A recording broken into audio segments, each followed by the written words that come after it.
Okay, my brothers and my sisters, I am here. I am back. I assumed that I was having technical difficulties on my previous device, and now I'm here to talk about men. So, as you come into this space with me, I've already started a conversation on men and insight to men. And when you come into the room, you get an opportunity to tag, share, post, invite someone into this conversation, giving them an opportunity to engage in this conversation. And I'm here to talk about it. All right. So here, the insight about men, that, it is complex being a man. I hate to say that and not just be remedial in my discourse, but honestly, it is complex to be a man. There are all these different male communities and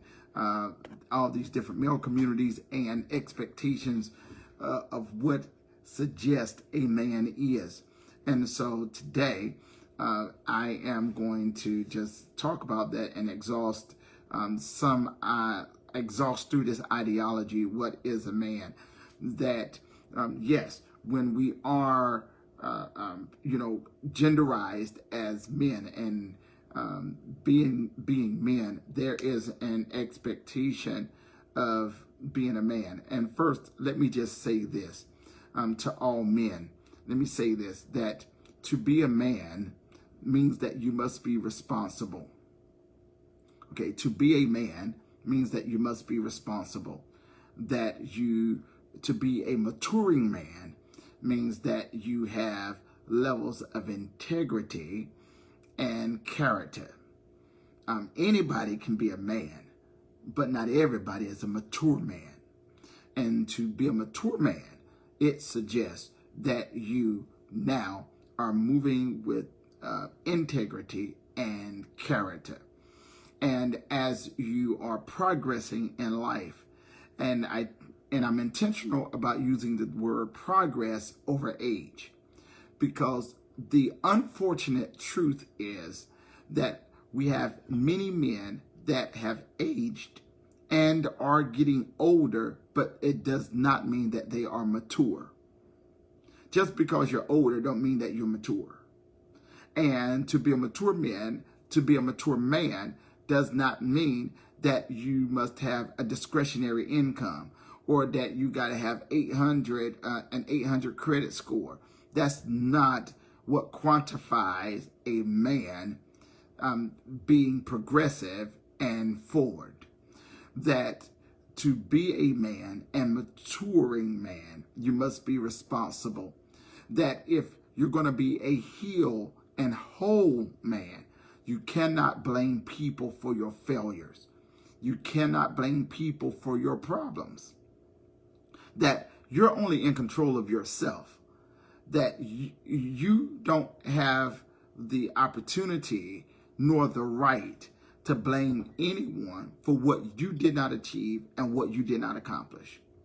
And with that being said, it is not the job or the duty of the woman to make you become who you say that you're going to become. That is not her role, that is not her job, and that is not her duty. She can assist you, but it's not her duty to make you. Now, y'all will get that down the road. Now, so when you start talking about men, things that tear men down, there are so many things that tear men down, from religion, failures, losses, arguments, discontentment. There are so many things that tear men down. And when men are torn, when they're torn on the inside, that because men have not been taught how to communicate, when men have been torn on the inside, it is most common for them to not say anything. See, the problem that many people face is because men don't really talk. And so when a man talks, he's not really understood because he's probably using all of the wrong adjectives. He probably is misplacing his nouns. He probably do not know what verbs to use. And so he used a lot of body language and sounds and things in between. But it is different when you are communicating with an articulate man. An articulate man should be a man that is a thinker. Listen, there's a difference between being a thinker and a schemer. So articulation is not based on your gift of gab. Articulation is not based on your ability to speak swiftly. There's a difference between a thinking man and a scheming man. Now, I wish I just had some women here that just said, "What did you say?" Let me tell you, there's a difference between a thinking man and a scheming man. The conversations are different. So it becomes complex, all right, in many different communities. That's the word I want to use. It becomes complex in many different communities. And so things that tear down men, that it's hard, it is very challenging, it is difficult to try to support a man that is torn up internally. That if he has not done the internal work to become a whole version of himself, it becomes difficult and challenging for many people to support that kind of man. But there are many men that are torn from the inside out, and they use religion to cover up those areas where they're torn. And I would say, i.e., especially Christian men, that Christian men will hide behind duty, hide behind gifts, hide behind talents, and not ever come to grips with the truth of having the need to be a better version of themselves. So, as Dr. Roberta says, that it will become easy for people to establish what she called triangles. Triangles are external things that are used in order to avoid real problems. And so there are many men that are torn up and they never get a chance to be heard. My professor mentor said to me one time, he said, "Roosevelt, do you know that the average person has never been heard?" I said, "What did you say?" He said, "The average person has never been heard." He said, so when they come into contact with someone that's hearing them, they don't know how to embrace that person because they've never had anyone to hear them. See, it's a difference between someone listening and hearing. And so they've never had anyone to hear them. And he said that even becomes more complex for men. And it becomes difficult for women and children to hear men. It becomes difficult for women and children to hear men because on average, they have not been taught how to listen. And that is not an indictment against anyone's intelligence. They just haven't been taught how to listen. Well, here comes a real truth. It's hard to listen to a man that's not saying anything, but he's saying everything. So what has happened in society is that they don't teach men how to speak. They teach men how to react. And so what happens for most men, that they react rather than speaking. And so the reaction is what makes it complicated in the communication, because a reactive man is always moody. And I know, my brother, you're saying, well, I'm not moody. I'm not in my feelings. Oh, yes, you are. If your mood change with the wind, then yes, you are moody. Now, because men don't communicate, it makes it difficult for women to understand men. And the average woman, understand men based on men that she dealt with, and not men that not based on the men that she's dealing with. As I told you, there's a difference between a thinker and a schemer. There's a difference between a thinker, schemer, and a nonverbal man. There's a difference between a thinker, schemer, nonverbal man, and just a man that works. So all of those are four different dynamics of four different kinds of men. Now, so the working man can be a thinker, but it don't necessarily mean that he has intellectual thought. That a working man could be a thinker because he can have great critical thinking skills that are active. All that depends on what type of profession that he has. But it doesn't necessarily mean because he has critical thinking skills that he's relational, that he has the capacity to now relate, comprehend, and understand. That doesn't equate to that. A scheming man doesn't trust anyone. That a scheming man will have extreme narcissistic tendencies, and he's only concerned about himself, and he finds ways to swindle people out of whatever it is that he wants so that he can have whatever he needs for himself. A nonverbal man can be a very great guy, can be an amazing individual, but he don't know how to communicate. It terrifies him to communicate. Listen, communication is not talking. Communication is, let me tell you what communication is. Communication is 90% listening, 10% talking. Communication is about what do you comprehend or how do you interpret what's being communicated to you. And there are several ways that we communicate as human beings. We communicate audibly. We communicate with, our hands and our body, okay? And we communicate based on decisions that we make. And so when you hear a person, sometimes you got to say, oh, I hear you. I hear you. And then you just govern yourself accordingly. And people will be surprised how much they really do say when they're not saying what they think they are saying. And so men are notorious for carrying this type of behavior. Say, I believe the scripture. Scripture says for every question that there should be an answer. But there are many men that have not taken the time to analyze their lives to where when a question is asked that they can give an answer.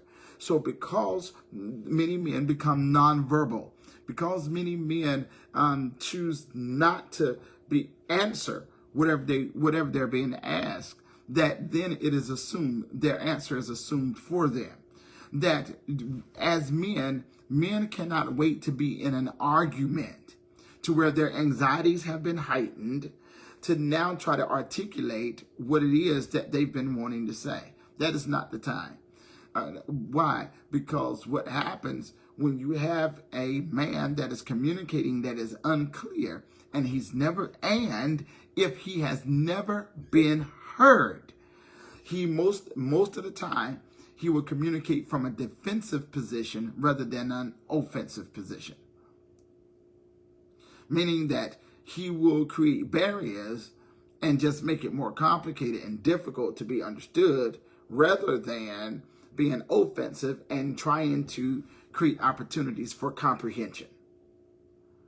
That's what communication is for.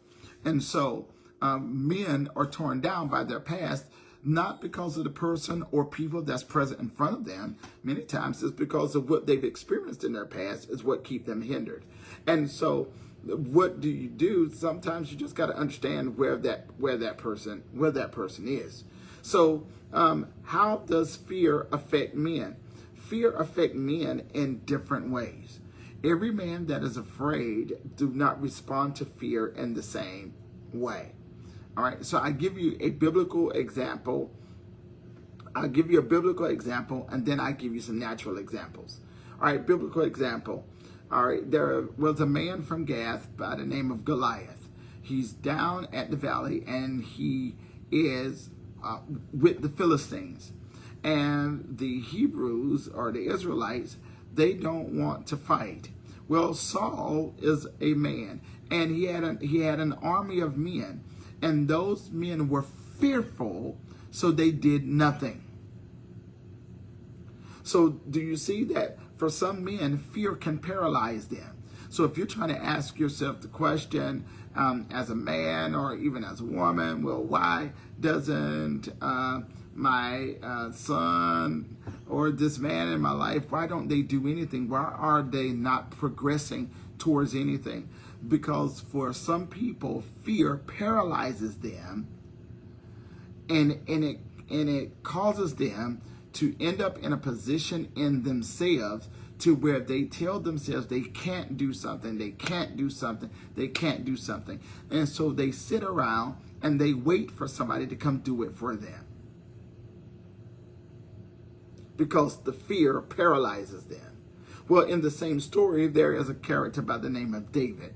David comes in the story, and he hears the antagonizing rhetoric that Goliath is giving to the Israelites, and David now is charged to pursue.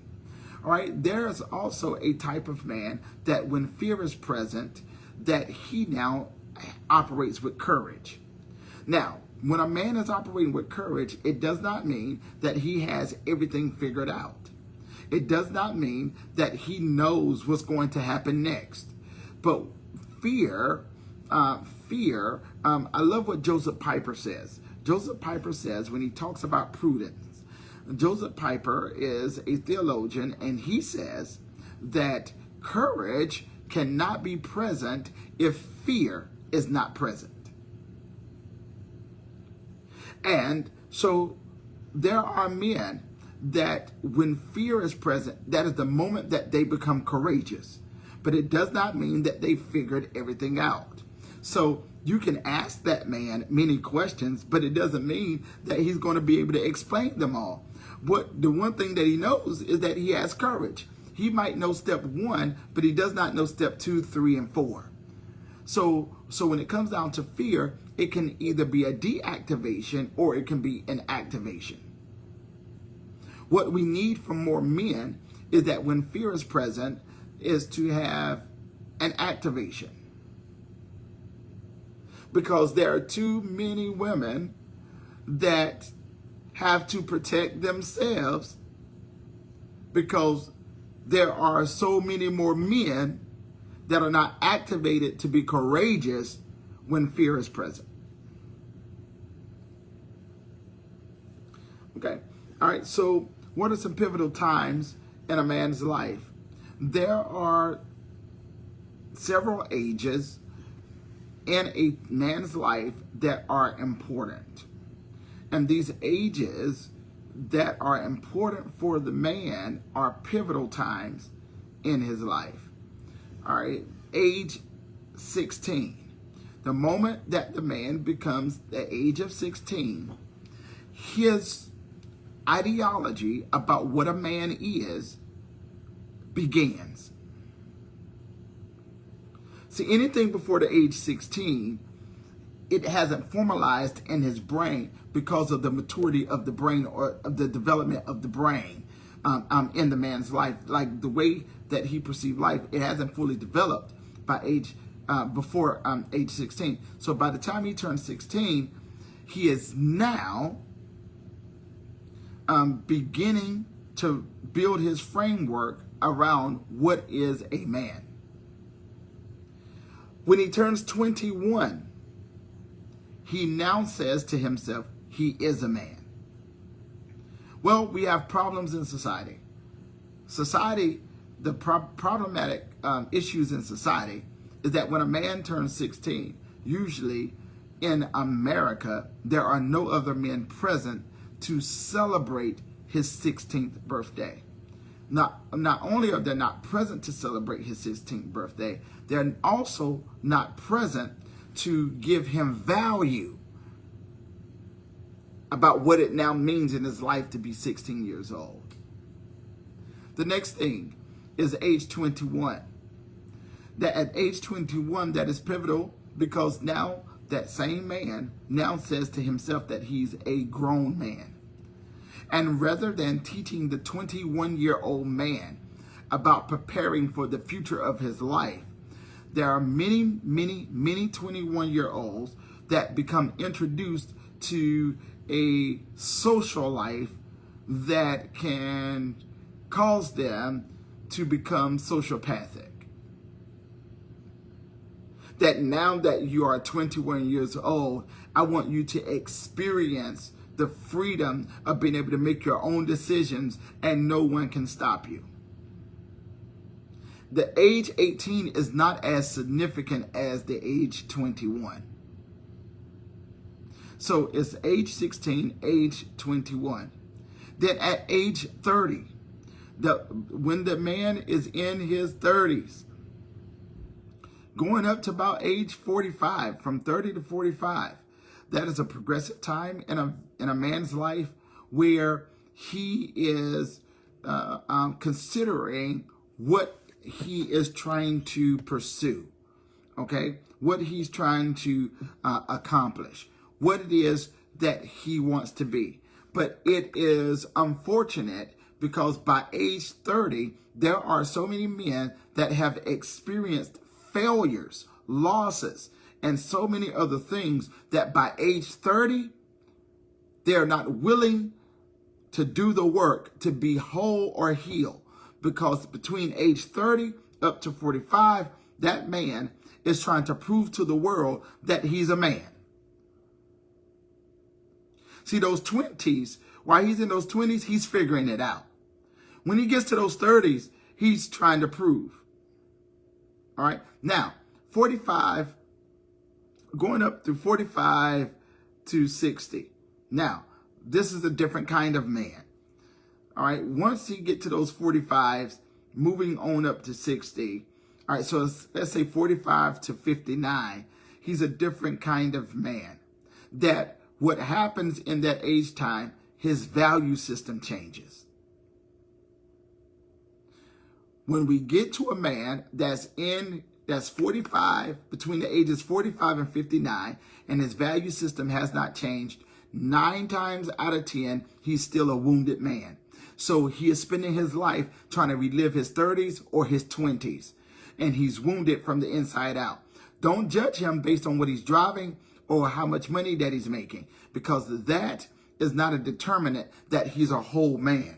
Once that man gets between those ages of 45 and 59, that what should be happening in his life at that time in his life is that his value system changed. Means that things that were important to him in his 20s are not the same things that are important to him in his late 40s going on into his 50s.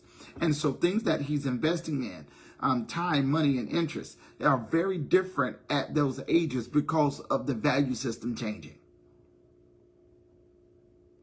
When the man hits 60 and above, he's a different kind of man. Very different kind of man. All right. And so these different demographics of men are very important. However, in each age point that I said that are important or that are pivotal for the man, age 16, age 21, okay? Once he gets into those 30s up to the age 44, 45 up to age 59, 60 and above. Once these, in any age bracket, you can have wounded men. A man can be wounded at in any age bracket. But wounded men sometimes are not ready to be healed, and they're not ready to walk in the honesty of what they've experienced. And so people spend time trying to assess the man's wounds, and they will project on that man, well, I know you were hurt by this. Well, if that man did not say that, then that is not necessarily true.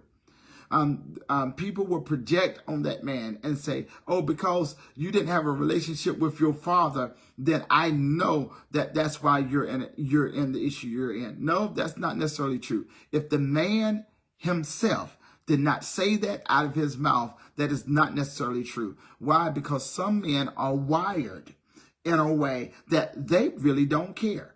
That once they made it to that age 16, if they did not have interaction with that father, that by that time, that there are so many men that really are not moved or bothered if he was there or if he's not there. What you got to be mindful of is how that man, when he gets into those late 20s, early 30s, how that man is going to reassess the need to have a relationship with his father. There are many men that choose not to, but there are many men that also choose to.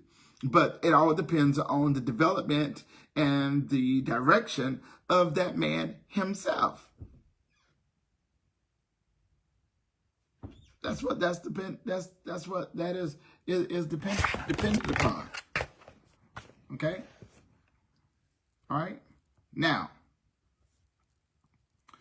these pivotal times are very, very, very important. Very important. So, when a man is hurting, what is his reaction? Men respond to pain, internal pain, emotional pain, in a unique way. What I'm going to explain to you, I am not here to say that it is right. I'm just here to explain to you what some men do. So when men are hurting, their response to pain will be diversified based on the man. See, the way I respond, the way I responded to pain in my teens and in my 20s and my 30s are very different than how I respond to pain now. Not because I've gotten older. The reason I respond to pain differently is because I've become healed. I've become whole. It's not because I've gotten older. That my perception of life is very different. And now I am not willing to live with internal pain and unresolved conflict in my life and be a man. I'm not willing to do that. That's a non-negotiable in my life with myself. Well, that is not common with most men. Most men, once they have pain in their life, that one, they become silent. And silence for many men can vary. Some men become silent and they don't talk. Some men become silent and they withdraw. Some men, in their silence, they run to other voices. Some men, when they are in pain, now they become workaholics. There's a difference between accomplishing a goal and being a workaholic. There are some men that when they're in pain, they never invest in themselves. Ever. There are some men that when they're in pain, what they do is they run to the church. And then they get hurt and disappointed when they find out that the church is not designed to heal the pain of a man. Then they feel some type of way. And then for some men, they either boycott church or they boycott leadership. Now watch this. There's also another type of man that when he's hurting and he's in church, he becomes domineering, almost like a dictator. That he's in this type of pain where he's so intimidated by all of the threats around him, that the inferiority that's inside of him, that now it causes him to overcompensate and try to control everything around him because he's intimidated by the threats that are around him. But all of that is pain. There are three things that you need to know that affect men. that are not healed and that are not whole. And that is, those three things are shame, guilt, and embarrassment. It can be one of the three or all three interacting with each other that causes the man to now have a paralyzed life and not move forward with what he can do. Now, I am watching younger men that are in their 20s and they're just paralyzed. So they'll do simple things to make it look like they're progressing, but they are not doing the internal work and they are not taking the responsibility to progress.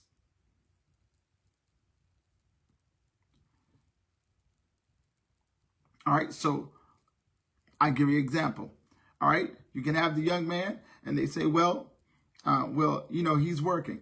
Okay, what else are you doing?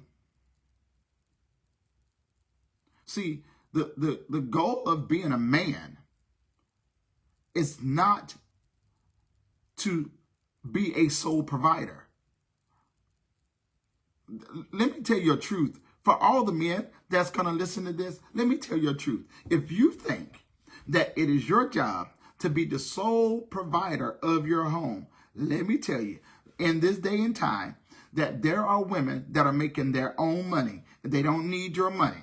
There are women and their credit is better than yours. They don't need your credit. Now, they might not let you mess up their credit, but they don't need your credit. There are women, they got their own house before you even try to buy them a house. See, the difference in the time is that when we are looking at the time of sharecropping, when it was supposed to be that you need to provide something for the woman.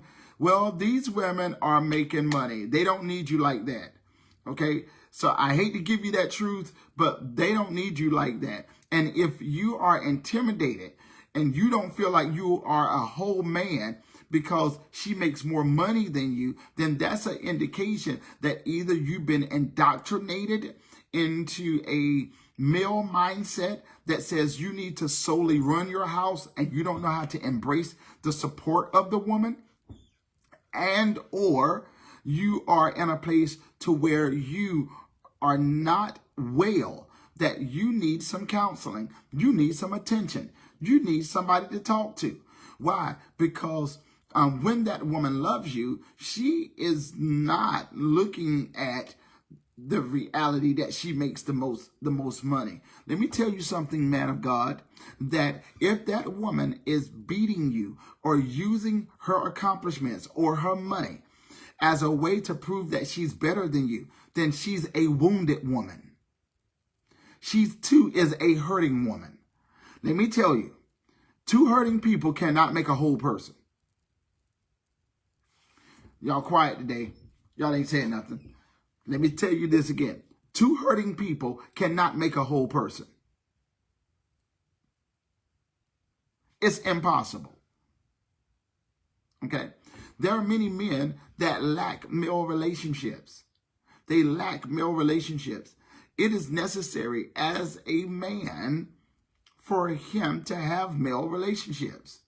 See, now listen to what I'm saying to you. I'm not talking about male mentoring.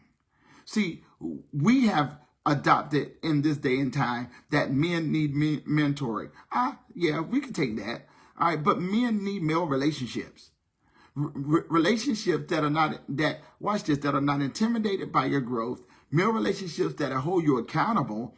Male relationships that will cause you to be in a space to where you can be honest about your own failures and losses.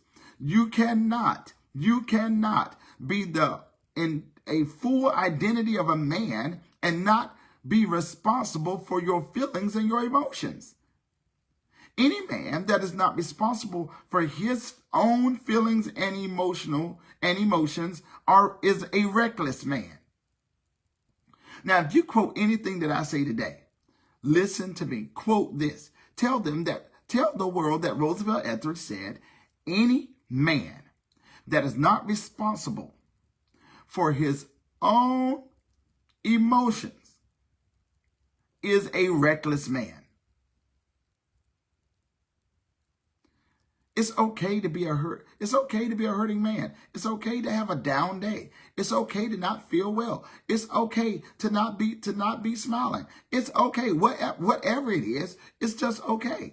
But the problem is that we got too many men that are not willing to just be honest with their own feelings. Why? Because it's usually projected upon them what they are feeling. It's usually projected upon them what they are thinking. It's usually projected upon them what they should be saying. No, the insight is that you got to be able to recognize as a man. Somebody shouldn't have to recognize that for you. You should be able to recognize that for yourself. So you should, as a man, you should be able to look over your own life and identify times where you've been disappointed. Identify moments where you've been hurting. Identify moments where you've had losses. You cannot be a growing man avoiding that pain. Any man that avoids the pain of loss, avoids the pain of failure, avoids the pain even of rejection, any man that avoids that pain will then become a stagnant man. He won't have the capacity to move forward and grow and evolve and develop. He will remain stagnant where he is. So that is why you can find a man that's in his 40s still trying to live his life like he's in his 20s. Because he hasn't come to any resolve at this point in his life.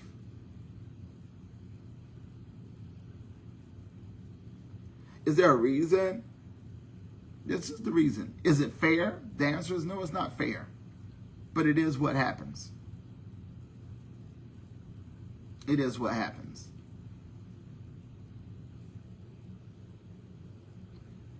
So as you come into this room today,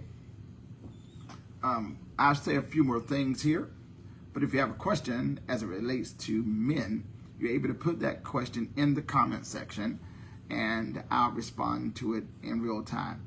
Even if you place a comment in the comment section based on this particular subject matter and you are a part of the playback, I even will respond to that question even being played back.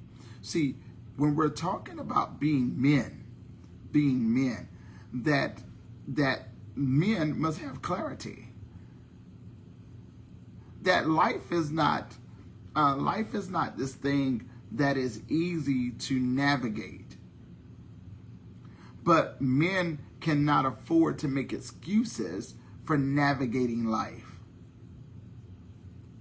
Men cannot do that.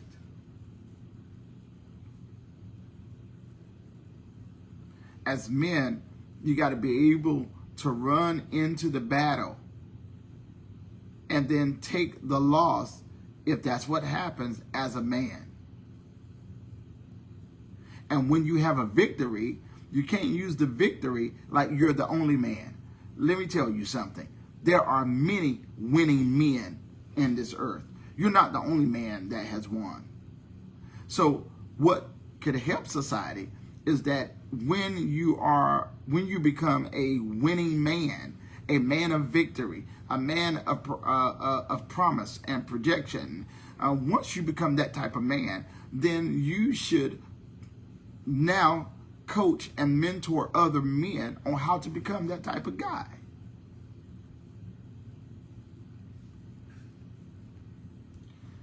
So hurting men, their reactions are different. Not based on the complexity of the woman, based on that there are different types of men. Okay? Now, there are some things that should be said that I don't think is often talked about. And I think it'd be beneficial for women.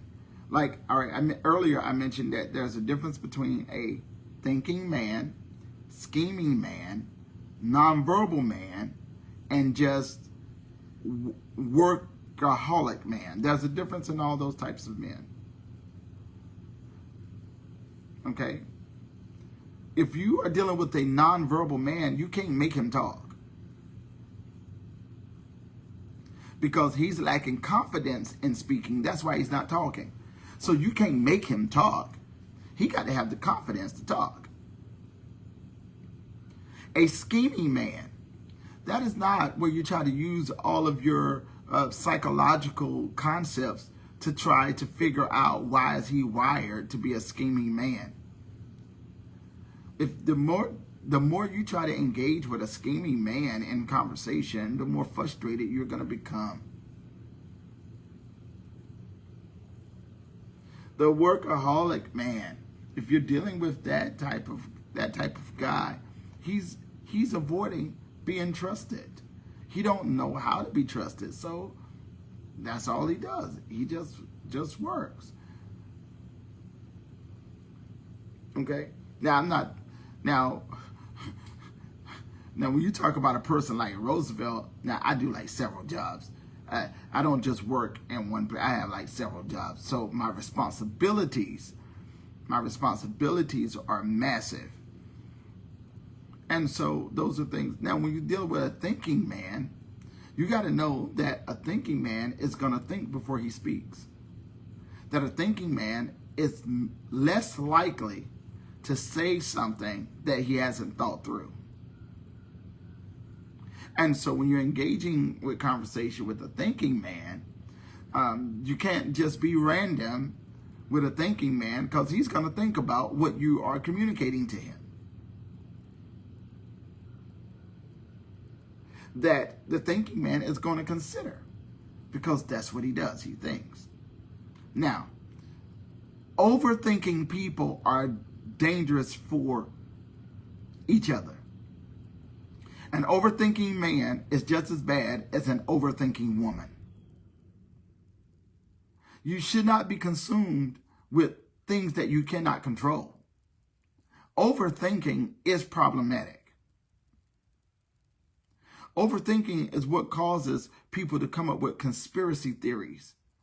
Overthinking is the thing that will create a distrust in areas where you had solidified your trust. Overthinking will cause you to be now skeptic. Overthinking is one of those things that will cause you to now overreact. There is a problem with overthinking. Overthinking is murderous to relationships and friendships. Overthinking will cause you to have nightmares and there is nothing to be afraid of. Overthinking will cause you to run and you ain't even got no reason to run. Overthinking. Overthinking is a terrible thing for both men and women. So, can a man change? The answer is yes, he can. All men can change. But men cannot change until they acknowledge their areas of weakness, their areas of pain, or their areas of lack. Can they change? Yes. They can change. That's a probability. But will they change? Unfortunately, all men will not change. Because there are men that they don't see a problem with themselves. Now, what does this mean? Can the man change? Listen to me. All men that are listening to me today, your change should not be motivated so that you can compliment a person or get something from a person. That's not why you change. If you're changing because you're trying to compliment an individual or you're trying to get something from an individual, then you are being manipulative and you're being deceitful. That's not why you change. You change because what you have come to learn about yourself is hindering you from becoming the best version of yourself in your future. That's why you change.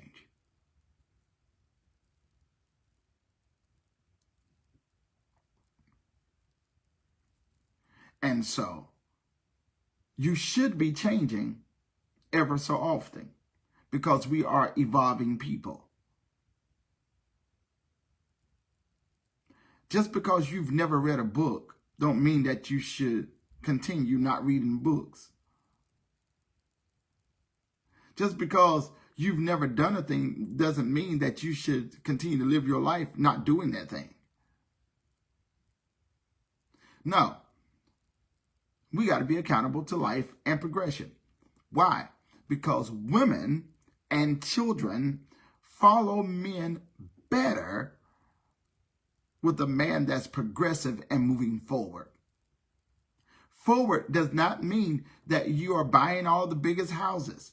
Forward does not mean that you got all of the cars or the vehicles that you desire.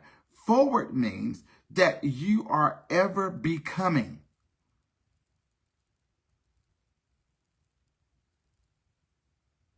You understand? That you are ever becoming. Now, men, you're listening to me. I'm going to tell you something that women are not going to tell you. And matter of fact, yes, I need to tell you this. Listen, a woman doesn't mind for you to cry on her shoulders. Trust me, she will embrace you crying, and she doesn't mind it. But let me tell you, at some point, you got to stop crying. The woman is not wired to sit and listen to you sob and complain and cry, not be happy all of the time. She is not wired for you to say, woe is me. This person did this to me. That person did this to me. Oh, they won't help me. Oh, she is not wired to listen to you talk about all of that stuff all of the time. She can give you a little bit of attention, but she is not wired to just listen to you have a whole pity party. My brother, you got to get it together. You're going to have to come out of that craziness. Now, let me tell you something else that the woman is not going to tell you that you need to know.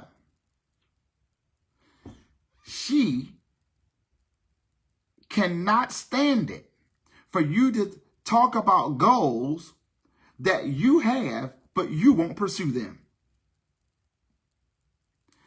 She will listen to you a little bit. And when I say a little bit, listen to me, man of God, that she will believe in you. She'll support you. But at some point, if it ever comes to her understanding that you are not pursuing your goals, you are not pursuing your dreams, that you are not pursuing the things that you said that you wanted to chase, let me tell you, she's going to stop believing in you.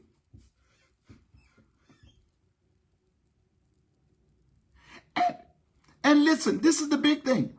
You can be married to her. She's not going to tell you this. I'm trying to tell you. She will watch you. She will hear you, but she'll start planning life without you. Let me tell you how she interprets this. That's why you got to be mindful of you always talking to her about all these dreams and goals you have, and then you don't pursue any of them. You don't have no commitment to them. Let me tell you what's going to happen now. This is what's going to happen. Okay? The more often you do that, the less trust and confidence she'll have in you.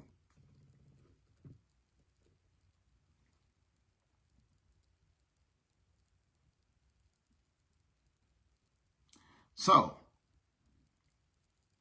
now, man of God, I need to give you some other truths, okay? Now, and then I'm going to go on with my day. Because I realize that, you know what, you don't want this. Let me give you a few more truths, okay? So, a few more truths. Now, there are women that are wired to be help meets. Help meet means assist. It means assist, not fix. Now listen to me, man of God. I'm trying to give you something that's going to help you. There are some women that are wounded. They are wounded, okay? And because they are wounded, they have adapted or adopted a lifestyle where they have to fix everything. And you don't have to do anything. Look, they do it with their families. They do it with themselves. They just fix everything. Well, women and men that have a need to be needed are not ready to be complimented. Man of God, did you hear what I just told you? Let me tell you again.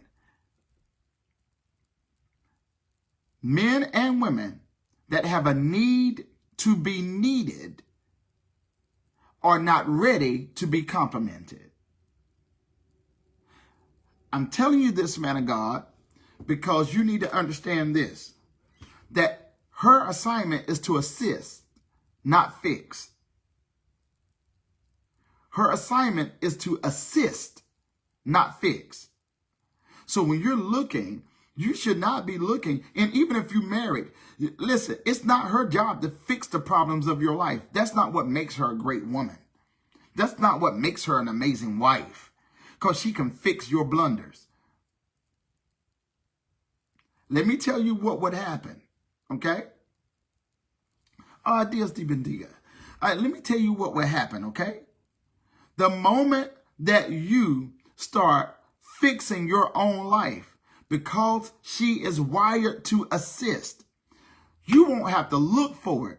She will come assist you. But the moment that you put her in a position where it is like she is supposed to fix your life, you have unreasonable expectations of her. You are placing a burden upon her life. And now you're going to put her in a position to where she was respecting you as a man, but she might start looking at you as a boy.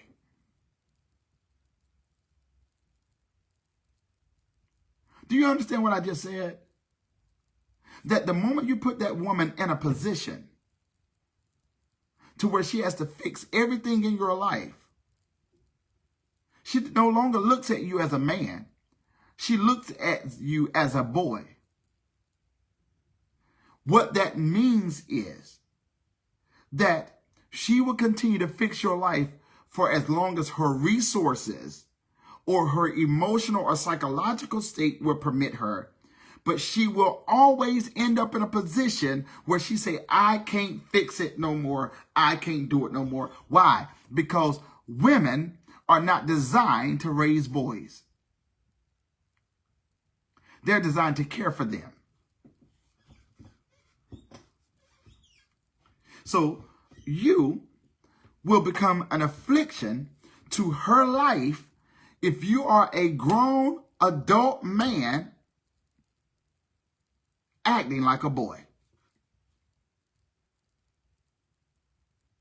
So why do I use the term boy and not man? Because boys are irresponsible. Men acquire responsibility. If you quote anything I say today, quote this right here. Please place that.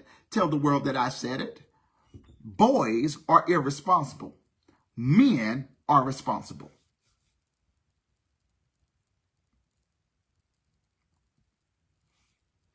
Okay.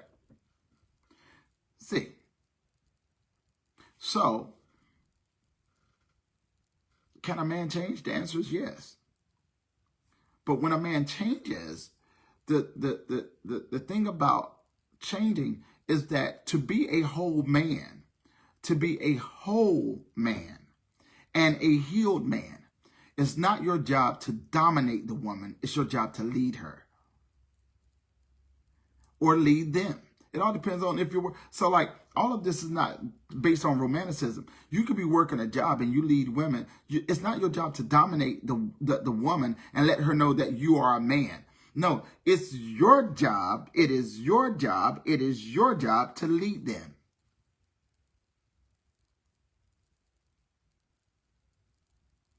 So here's some natural instincts that should be within you as a man when you are with women, any woman. All right. So let's say that you are walking on in the parking lot, going to a store. Your instinct as a man is supposed to put the woman on the inside where there's less danger in case you need to protect her. Okay? Yes, that should be an instinct of yours. It should be an instinct that I always put the women on the inside. Why? Because you are the protector.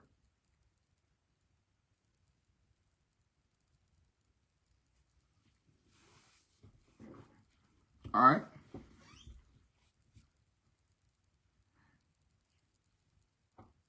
Instincts is that you don't have to compete with women.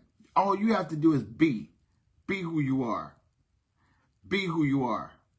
You never have to compete with a woman. Be who you are. Even when the woman is trying to compete with you, you don't have to retaliate with competing with her. Just be who you are. All you have to do is just be who you are.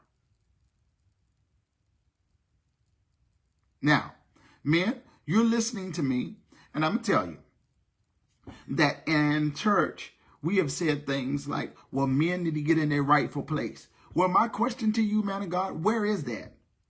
Where's the location of the rightful place, and how long does it take for us to get there?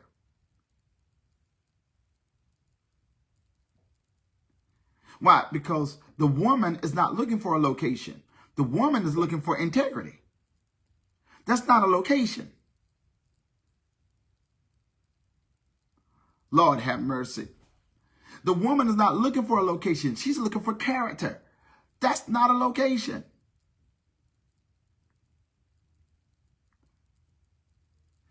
The woman is not looking for a location. She's looking for accountability to your word. Are you going to do what you said you're going to do? And if you're not going to do that, can you address that you're not going to do that? I wish I had some women that could just be honest with me. They're not looking for a location. What's the rightful place? The rightful place is being a whole version of yourself and a healed version of yourself. That's the rightful place. That's the right direction. That's what she's looking for.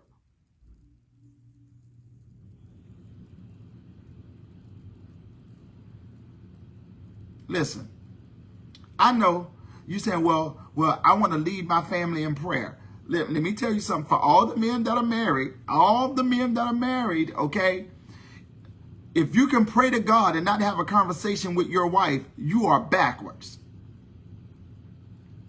And you need to reorient your understanding so you can have right alignment. How are you going to pray to God and then you come down and you can't even say 2 words to your wife? What in the world are you talking about? You're going to pray over your family, but then you can't have no interaction, no conversation with your wife. How in the world is that going to happen? Where they do that at? That don't make no sense. How you going to preach the gospel, prophesy to people, and do all of this stuff, but then you have no intimacy and no affection to the wife that you're married with or married to? No, she's not looking for you to be king and priest of the home. And if you are her pastor, she should not have to call you pastor at home. What's your name? Benjamin? She should be able to call you Benji. You are home. Why do she got to call you bishop at home? You all are in the car by yourself. Why she got to call you prophet? Why do she got to address you as apostle? There's nobody around. See, what happens with men that are insecure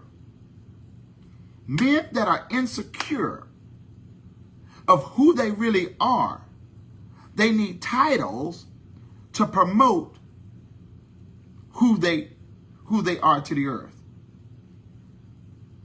No, we got to go through healing processes.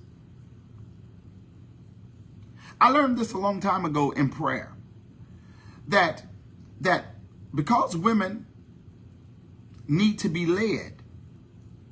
Listen, and listen, women, I'm not talking about in all things, but I'm talking about just in the general understanding of leadership, that women need to be led by men. Well, then I'm challenging all of my brothers, how do you allow women to go in a prayer setting? Women can holler, women can scream, women can cry, women be vulnerable before God, but you go before the same God. You don't holler, you don't scream, you don't cry, you don't yell. Oh, I learned a long time ago, if women need to be led and we're in prayer, I don't mind being vulnerable. I'm gonna holler, I'm gonna scream, I'm gonna yell, I'm gonna be vulnerable in the presence of the same God. If I was practicing another religion, this won't be an attribute of that religion. But because I'm Christian and because I'm Protestant, I could be vulnerable to God. So if you're going to tell the woman to give God praise, then you might need to go and start moving your feet. I don't care if you do a shuffle, do the robot, get on the floor and do the worm, pop lock, do something. There is no way, and there's no way that you can say, well, she need to do all of that, and then you do nothing. You need to figure out how to do something. Wave your hand, put a towel in your hand, do something. Because leadership does not begin with commands. Leadership begins with demonstration. Lord, I didn't mean to slide into. I didn't mean to slide into leadership, Lord Jesus. But I'm finishing up my book here. Listen, leadership does not begin with commands. Giving a command, that's not the beginning of leadership. Leadership begins with demonstration.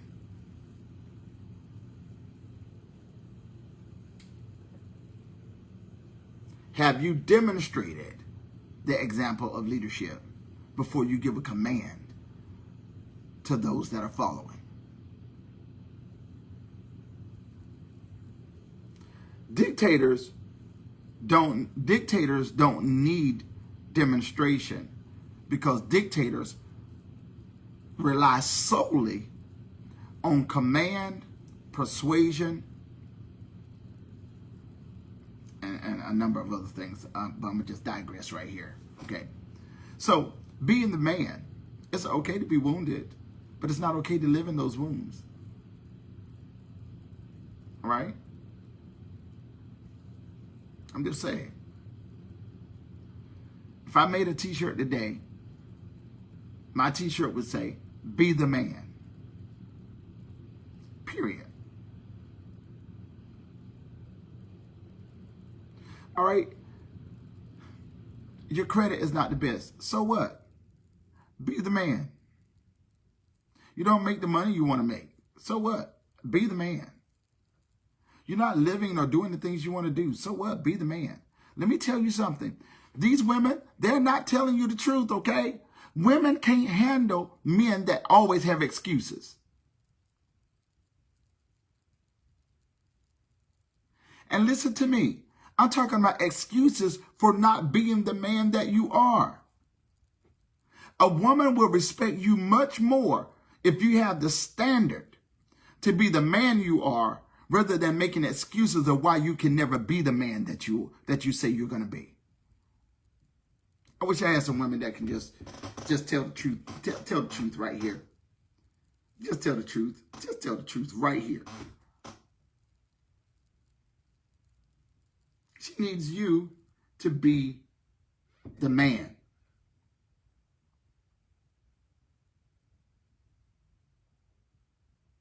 And so, being the man, it means that you should have some initiatives. And these initiatives to become a better version of yourself are spawned forward because of who you are. Not because of who she wants you to be. Okay? Not because of who you want, who she wants you to be. She needs you to be you. Now, I'm going to close with this last thing, for real. I'm going to close because I got 1,000 things to do today, and I'm going to close with this, okay? All right, so matter of fact, I'm going to give you this last 7 minutes because I got 1,000 things to do. Check this out.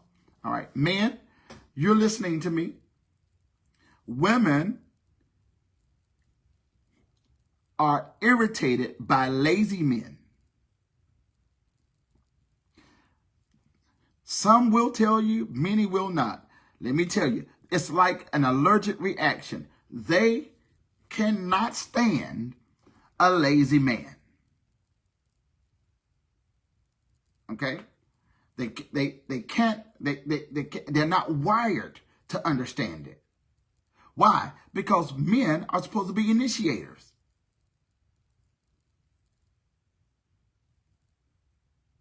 Okay?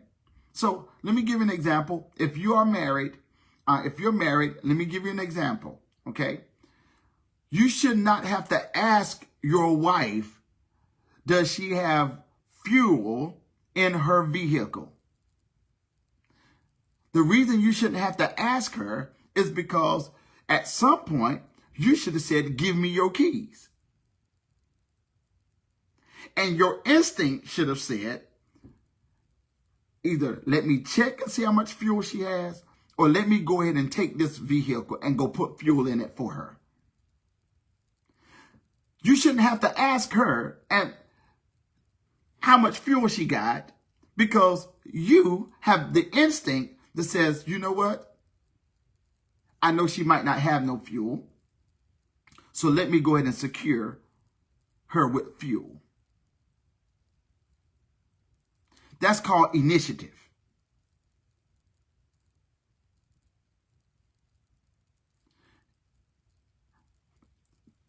They need that.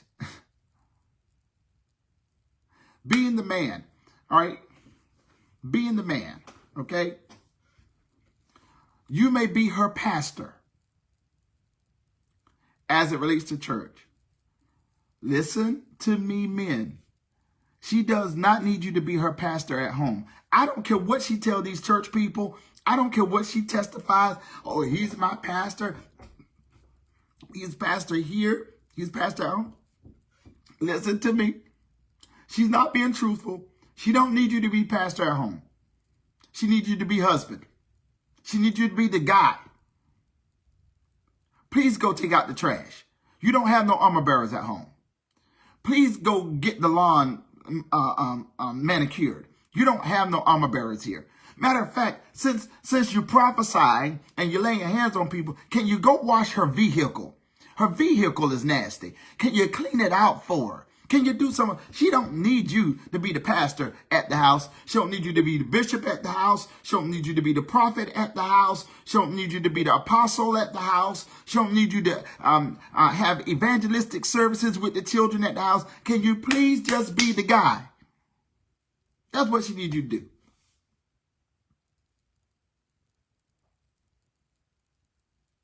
That's what she needs for you. Okay? Now, why is this important? This is important because God gave man instinct. And he gave man the responsibility of initiatives.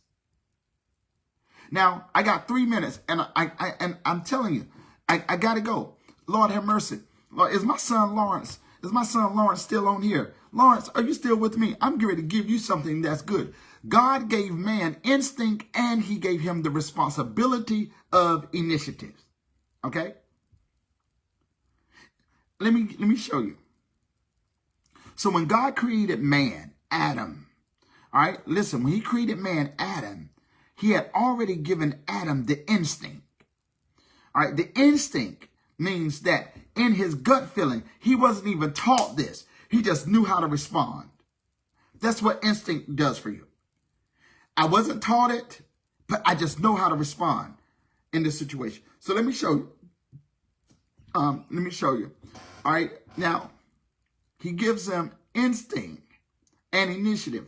And then let me show you how this works. So he gives the man instinct.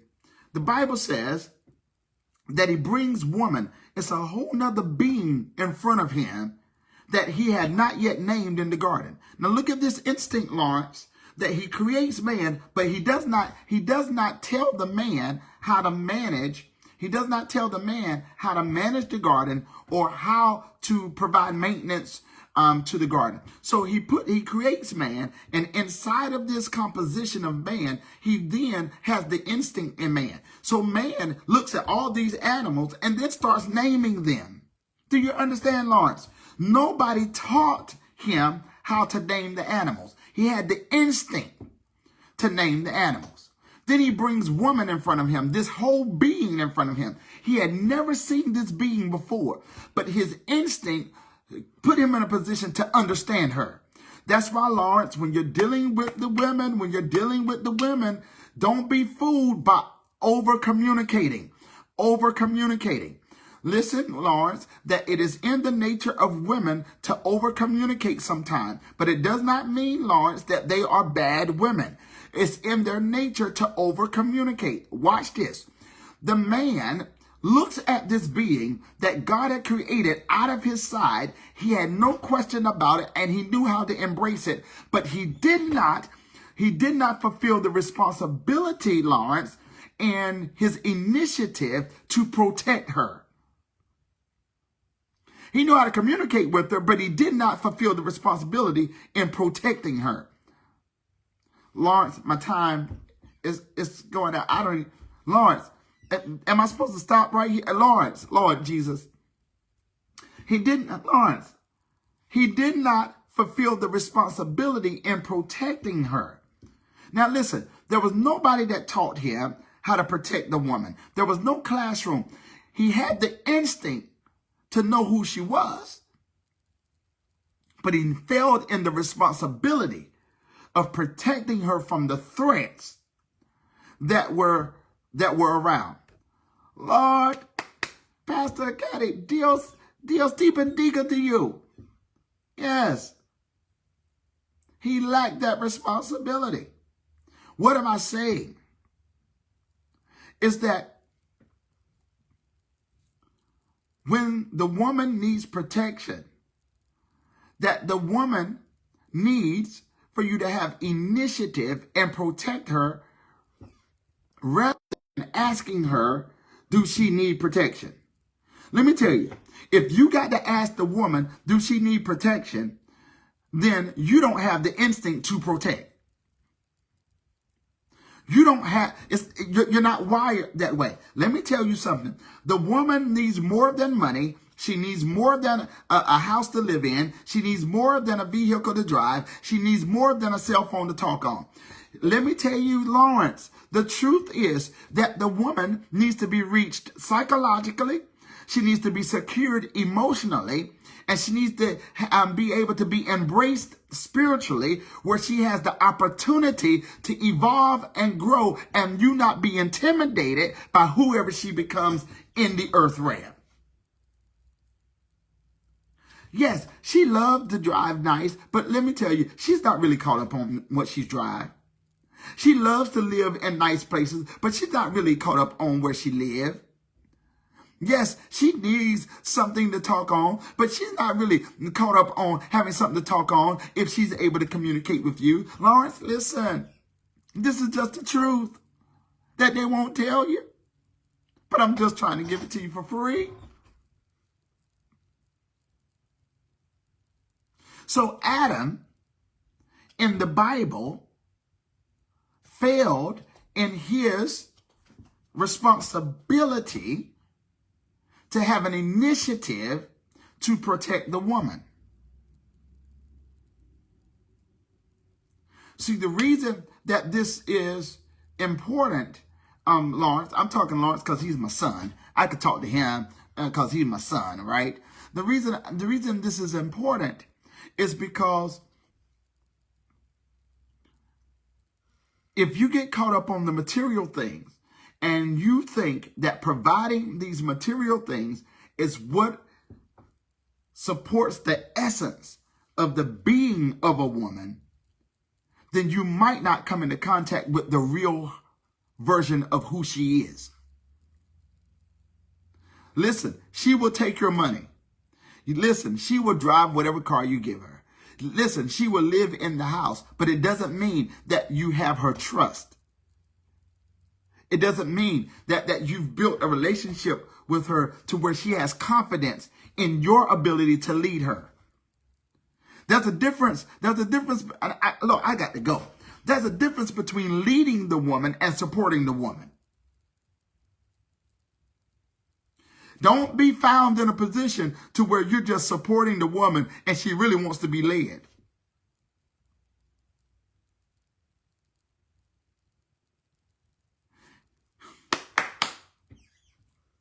I'm gonna stop right. I'm gonna stop right there. Okay.